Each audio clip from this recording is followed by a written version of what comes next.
जो अब तक नतीजा आया, जो बिहार का नतीजा जिसमें एमआईएम पार्टी के अब तक 5 उम्मीदवार कामयाब हुए और जुबली हिल से हमने जिस कैंडिडेट को सपोर्ट किया वो भी कामयाबी मिली।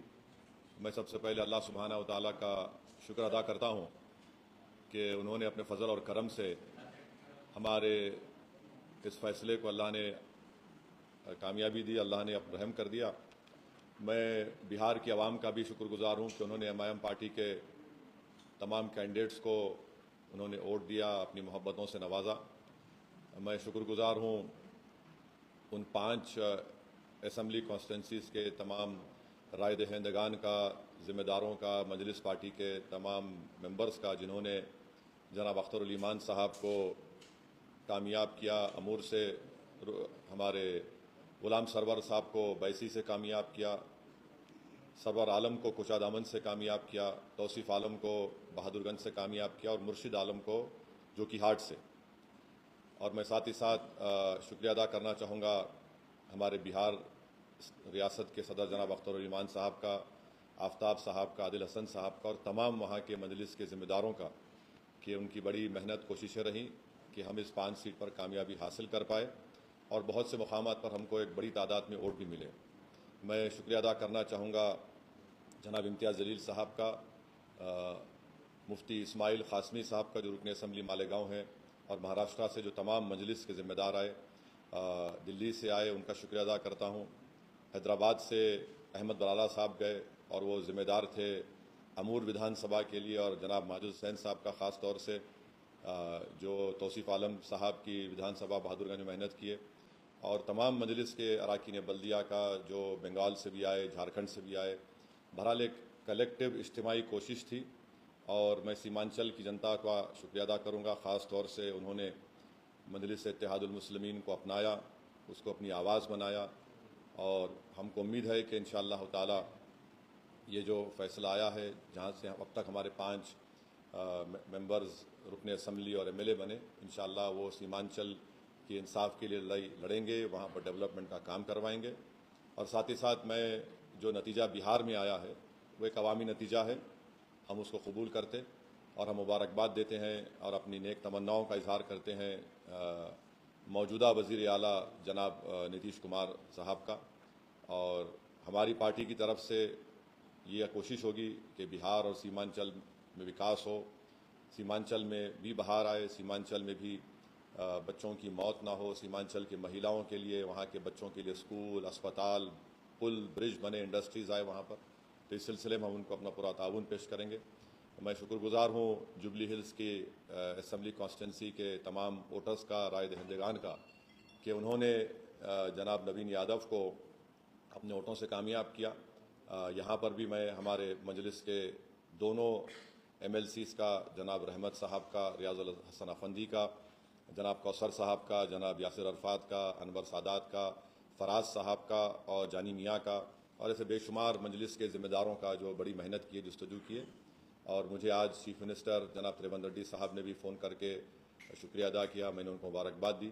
और मैं समझता हूँ कि 2023 के असम्बली इंतखाबात के बाद ये एक बहुत बड़ी कामयाबी जो मिली है जुबली हिल से नवीन यादव को, इसमें बहुत बड़ा रोल सीएम की लीडरशिप रही और ख़ास तौर से उनके मिनिस्टर्स मेहनत किए। और मैं जिक्र करना चाहूँगा टेमरिस के चेयरमैन का कि उन्होंने बड़ा अच्छा कोऑर्डिनेशन किया, उनको भी मुबारकबाद।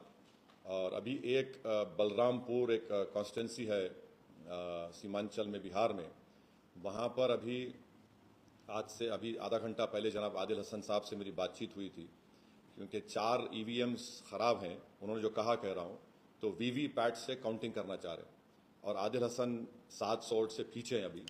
और वो जो काउंटिंग होगी, हमें यकीन है कि इबादपुर एक इलाका है जो बड़ा स्ट्रॉन्ग होल्ड है मजलिस का, तो मुझे उम्मीद है कि अगर वो हो जाएगा तो इंशाअल्लाह आदिल हसन को भी कामयाबी मिलेगी। अल्लाह से हमारी दुआ है कि अल्लाह उनको कामयाब कर दे ताकि मजलिस के एक और एमएलए में इजाफा हो सके। मगर अभी तक कोई ख़तई तौर पर इंफॉर्मेशन मेरे पास नहीं आई है। जो लास्ट मेरी बातचीत आदिल हसन साहब से हुई थी, बाहर निकले थे, तो उन्होंने मुझसे किसी के फ़ोन पर ये कहा है। तो अब देखना यह है कि वो कब मुकम्मल होगी, उसका क्या नतीजा आएगा। मगर बलरामपुर से बहुत अच्छे वोट हसनैन साहब ने लिया है और मगर उनको कामयाबी नहीं मिली। अरारिया से भी अच्छे वोट हमको मिले हैं मुख्तलिफ़ मकामात से। तो हमारी कोशिश है कि इसको और हमारी पार्टी को मजबूत किया जाए। और मैं फिर से बिहार की आवाम का शुक्रगुजार हूँ। और ख़ास तौर से मैं पहले से कह रहा था कि आरजेडी बीजेपी को नहीं रोक पाएगी। आप मेरे स्पीचेस उठाकर देख लीजिए, मैंने ये बात कही थी। मैं बार बार आज भी बिहार के उन लोगों से अपील कर रहा हूँ जो इस गलतफहमी का शिकार हैं MY कॉम्बिनेशन के ऊपर। मैं पहले भी कहा, असेंबली इलेक्शन के दौरान भी कहा और आज भी कह रहा हूँ, आप सिर्फ वोट डालने वाले बनकर रहेंगे, आप वोट लेने वाला बनिए। इससे दो फायदा होगा, आपकी लीडरशिप बनेगी और आपके ज़रिए से आप कम्युनल और फाशिस्ट फोर्सेस को रोक पाएंगे। तो ये मुझे अपने ख्यालात का इजहार करना था। अगर आपके पास कोई सवालात हैं तो ज़रूर मैं उन सवालात का जवाब दूंगा। अगर आप 1 to 1 करना चाह रहे तो आप सवालात कम करिए, क्योंकि मैं 1 2 3 4 5 6 तो 22 माशाल्लाह से है। और फिर हमारे हैदराबाद के लोकल न्यूज़ चैनल्स भी हैं, तो इसलिए अब आपके ऊपर है।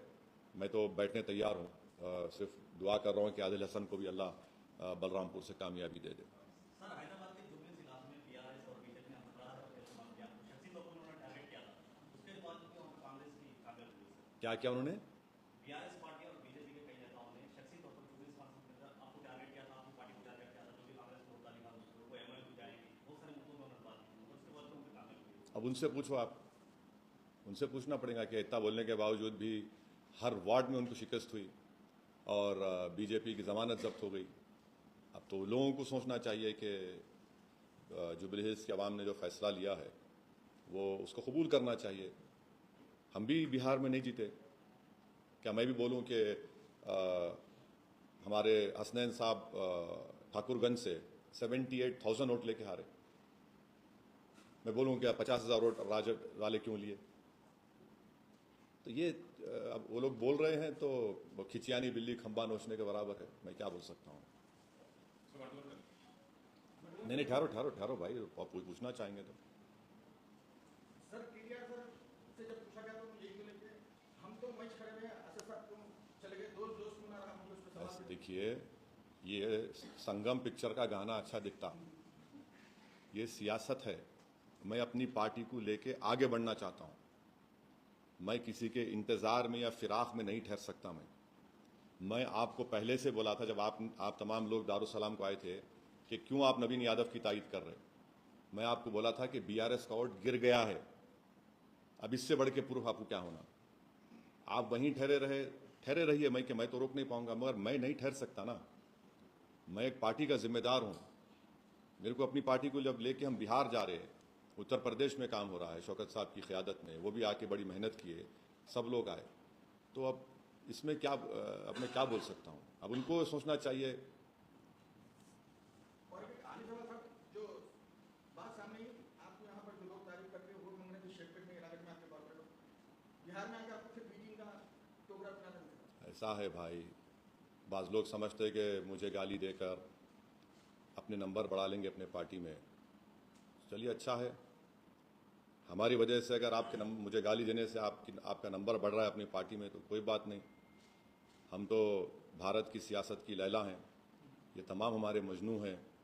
और बाज़-औक़ात होता क्या है कि अज़हरुद्दीन का गुस्सा असदुद्दीन पे निकालते, तो मैं क्या कर सकता हूँ उस पर? कोई बात नहीं, चलते रहता। मगर अवाम ने, अल्लाह सुब्हानहू व तआला ने हमारे फैसले की लाज रख ली और हम उम्मीद करते कि चीफ मिनिस्टर रेवंत रेड्डी इस बड़ी कामयाबी को लेकर और अच्छा करेंगे तेलंगाना की आवाम के लिए। शहर में जो इंफ्रास्ट्रक्चर की अभी कमी है, सिविक कम्युनिटीज़ है, सीवरेज लाइन है, इस वाटर सप्लाई है, 2 BHK का है, इस सबको अच्छा इम्प्रूव करेंगे और ताकि तेलंगाना और जुबली हिल्स में डेवलपमेंट करवाएंगे, ताकि इससे आवाम का, गरीब आवाम का फ़ायदा हो सके।